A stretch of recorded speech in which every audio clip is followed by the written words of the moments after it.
Supreme court में खैबर पख्तूनख्वा में बल्दियाती इंतखाबात के दूसरे मरहले से मुताल्लिक केस की समाअत हुई है। खैबर पख्तूनख्वा हुकूमत ने 31 मार्च को दूसरे मरहले के लिए पोलिंग की मुखालिफत कर दी है।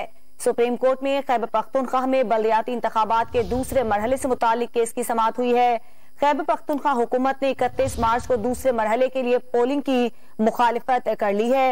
इलेक्शन कमीशन कल तमाम फरीकैन को सुनकर मुनासिब हुक्म जारी करे, ये कहा गया है सुप्रीम कोर्ट की जानिब से। बात करेंगे डॉन न्यूज के नुमाइंदे नवीद सिद्दीकी से। नवीद, आज क्या केस में पेशरफ्त हुई है?